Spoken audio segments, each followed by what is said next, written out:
All right, so let's talk about solving right triangles using trig. All right. I think the last thing we did was put some stuff in the calculator, right? Like the cosine of this, the sine of this, the tangent of this. Pretty easy. Have you practiced that on your calculator?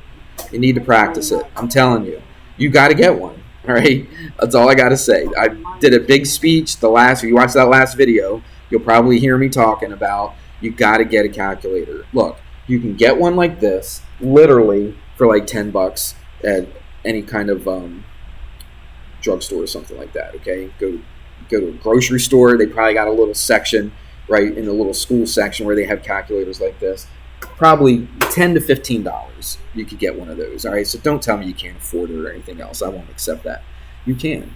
All right, so here we go. So get a calculator and learn how to use it. That's the key. Depending on which calculator you have, you might punch the buttons in differently than somebody else. So make sure that you are very, very familiar with your calculator. So I'm going to skip example 1 because that was kind of what we finished up with the other day. What was that, Thursday? We didn't have school Friday, right? All right, so example 2.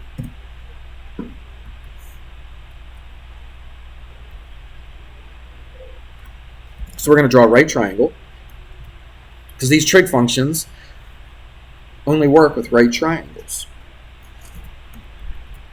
All right, so it is a right triangle, so put the right angle right there. This is ABC. A lot of times, you don't have to do this, but a lot of times, the side that's opposite that angle, that's what the letter they're going to call it. So if that's capital A, angle A, what do you think they're going to call this? Instead of BC, what would be an easier way to call this side? Side A. And then this would be what? Side B, and this would be side C. All right, you don't always have to do that, but sometimes it's a little easier. So what we're going to do is going to make that 18 degrees. So if this is 18 degrees, oh, I just lied. I could have gone the other way. It doesn't matter. They give you this as 72. I'll just stick with the example. They give you this as 72. So what's this angle right here going to be? 18. How'd you get that? From 90, right. So 90 minus 72 is 18. So there you go. You got to know at least one side. You can't have all three sides unknown, all right, to be able to solve for the other sides. You got to know at least one, and it's this one that they tell you is 8. It's centimeters. We'll just do the numbers. Won't worry about the units right now, right? And what you want to do is find all the missing stuff. Well, what's the missing stuff? It's only 2 things that are missing, right? Well, this was missing originally, all right? So we already found that, though. So angle A we found to be 18 degrees, all right? Hunter, what'd you say? You said something. Your answer. C and B? Right. Yes. Find side B and find side C.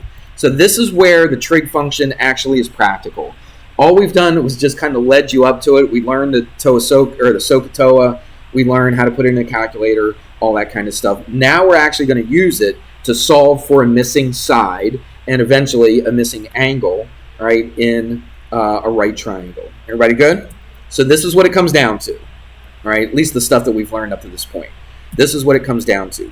We want to solve for, what do you want to solve for first? B? Let's go in order. Let's do B, then C. Everybody good? Can you do Pythagorean theorem to solve for B? It's a right triangle. Usually we do Pythagorean theorem, don't we? Why can't we do it now? You know, yeah, there's 2 unknown sides. Okay, there's only one side that you know.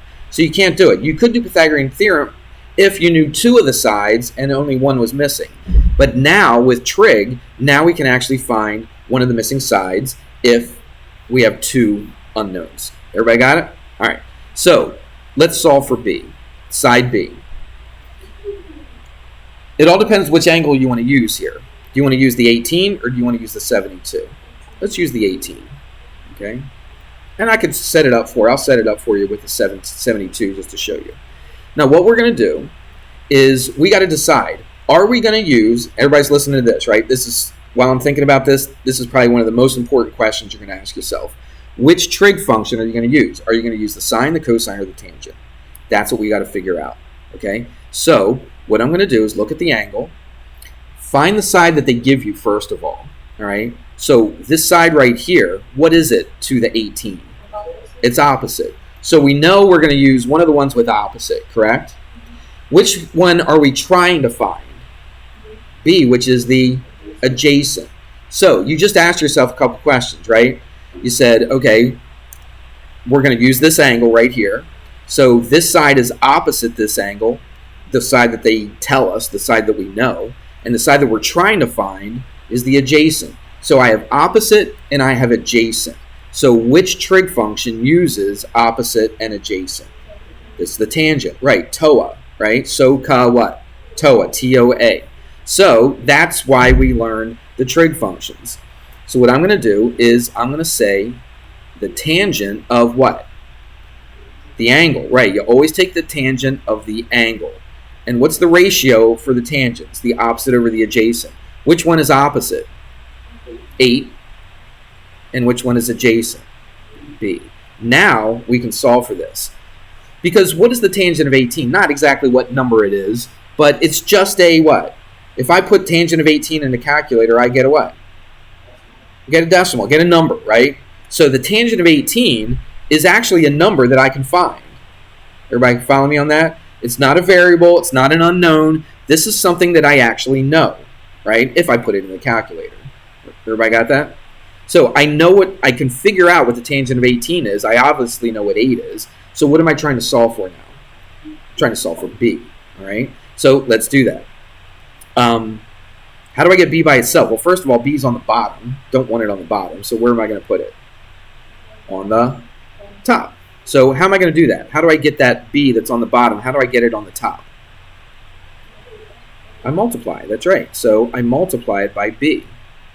Do you agree? Because that will cancel out the B's here. So if I multiply this by B, what am I going to do over here? Multiply that by B. Now this is how you would show it. You would just put a B in front of the tangent. Some people might put parentheses around that. It's fine. No big deal. But you don't really need the parentheses. You can just put B times the tangent of 18. Are you with me? It's just simple algebra at this point, isn't it? Again, knowing that this is just a number. Remember, just look at this and say, oh yeah, that's a number. I can put it in the calculator and figure out what it is. I mean, I don't know what that is off the top of my head. There's no way I can figure that out off the top of my head. So I can put it in the calculator. So the B's cancel out. But what do I have? This first one, I'm going to write it all out again, just to make it a little easier for you. Now again, what am I trying to solve for? What am I attempting to do here? Finding B, right? So what do I need to do to get B by itself? Divided by the tangent of 18, because the tangent of 18 is just a what? Just a number. Just a number. So I divide this by what? Tangent of 18. Divide this by tangent of 18. So the tangent of 18 cancels out, right? Because it's the same thing over itself. So my answer is B equals whatever this is.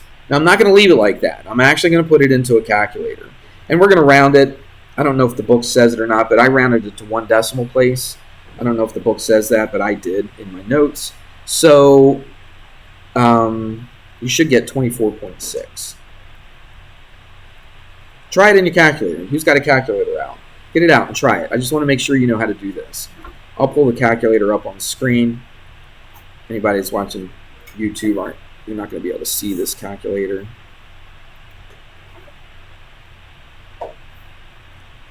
So all I'm doing is just showing how to put that into a calculator. So on this particular calculator, I'm going to do it just the way it's written. I'm going to write 8, then I'm going to put divided by, then I'm going to hit tangent, and then I'm going to hit 18. All right? And I'm going to close the parentheses just to make it look a little nicer. And you do, oh, you know what I forgot to do? On this calculator, you won't have to do this probably on yours. It's probably already set to degrees. But for some reason, this online calculator is set to radians. So I got to see where it says radians right there. So I got to change it to degrees. Let's see, we'll go like this. All right, now it's set to degrees. So now I should be able to do it. So 8 divided by tangent of 18. Close parentheses, and there it is, 24.6. Okay? If you have a graphing calculator, you would do it just like this. There are some of the smaller little scientific calculators that you would do it like this, but there's other calculators that you wouldn't. So here's how I would do it. Let's let's talk about how to do this on like a TI-30. All right, just like, and there's some TI-30s that depends on what's after the 30 that you do it a little differently. But a calculator like this one right here, everybody see this? Calculator like this, you would do like this. You would go 8, then you'd hit divided by, and then I would do this.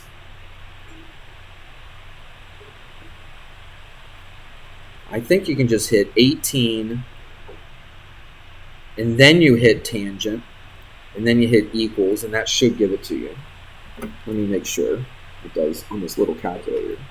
So 8 divided by 18, tangent, equals, yep, 24.6. That's exactly how you do it. Make sure you know how to use your calculator. I can't emphasize that enough. Do not come crying to me on a day of a quiz or a test where you have to do this stuff and say, Mr. Herrick, I don't know how to use my calculator. I'm showing you now. All right? Get one yourself. Bring it. Every single person in here, it looks like, is carrying a book bag. All right? Put the calculator in your book bag. Have it with you every single time you come in here, and then you should be good. All right? I'm going to show you another way to do this. Let's use that 72, and let's see if we still get the same answer. All right? So this time, I'm going to use the 72 instead of the 18. Everybody with me? So now, what does this be to that 72? It's not adjacent this time. It's what? It's opposite the 72. What is the 8? It's adjacent. So again, I have what? I've got opposite and I have adjacent. But we're going to do it a little differently this time because we're taking the tangent of what? 72. So the tangent of 72 equals the opposite. So what's the opposite again? B over the adjacent, which is 8. See how this is different now? Now the B's on top if I use this other angle. All right? Still using tangent, but now we've changed it around a little bit. So what are we going to do here? How do I get B by itself? This is a little easier than the first one we did. Yeah, multiply both sides by 8. So multiply that by 8, so it cancels out. Come over here. And look, we got the same exact. Well, it's not the same exact. This is 8 times the tangent of 72. Is that what we had before? No, we had divided by, right? We had... No, times. Oh, yeah, that's right. When we did the math, it eventually came out to times, just like this. Agreed? Yep. And you know what that answer is. It's the same as we did before. It's 24.6. Oh, no, we didn't. We did it like this. We did 8 divided by. It's right here on the calculator. We did 8 divided by the tangent of 18. You see that? So we used the 18 instead of the 72, but we had to divide instead of multiply. Yeah? All right, let's do one more. We didn't do C yet, did we? Let's solve for C. You could do Pythagorean theorem if you wanted to, but I would not, because B is approximately equal to 24.6. It's not exactly equal to 24.6. We rounded it 1 decimal place. Everybody see that? All right, so you could do Pythagorean theorem, and you might be kind of close. But we're learning the trig stuff, so let's not use Pythagorean theorem right now, okay? Let's just do this. So which one do you want to use? Do you like the 18 or do you like the 72? If it was me, personally, I would use the 18, all right? So let's see what they give us. What did they originally give us in the first place? They gave us the 8, didn't they? So what is 8 to the 18? It's opposite. What is the C? It's hypotenuse. So which one uses opposite and hypotenuse? SOA, or it's so, ka, toa, right? It's so, S-O-H, right? Opposite, hypotenuse. So it's the sine. So now I take the sine of 18 is equal to the opposite over the hypotenuse. Yeah? C's on the bottom. So what do? Multiply both sides by C. Multiply that by C. And what do we get? We get C times the sine of 18 equals 8. One more thing we got to do. Divide by the sine of 18. Because the sine of 18 is just a number. All right, so let's put that in. So we got Okay. So let's put it in. So this time it's 8 divided by the sine of 18, not the tangent this time.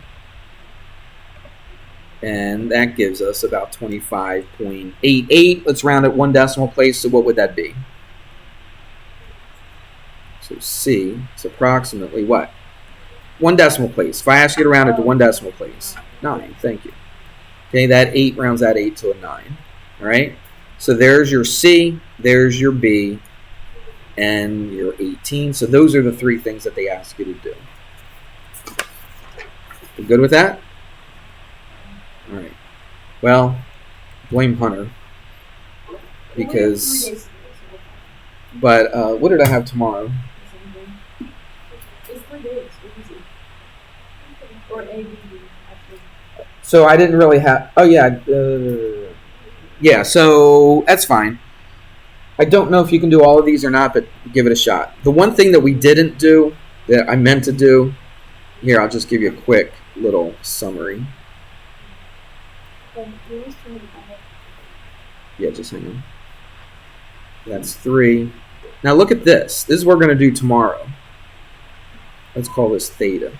Look at this. They don't give you any of the angles except for the right angle. But you're going to be able to find both of these angles. Before trig, you would have never been able to find those 2 angles. But now look, you got 2 missing angles, and we're actually going to be able to find it. You could find this. How could you find that third side very easily? Yeah, 3, 4, 5, right. Pythagorean theorem, right? Or it's a Pythagorean triple. But the cool thing is that before today, there's no way you could have found this angle or this angle, but we're going to do that. We should have done it today, but we just ran out of time. All right?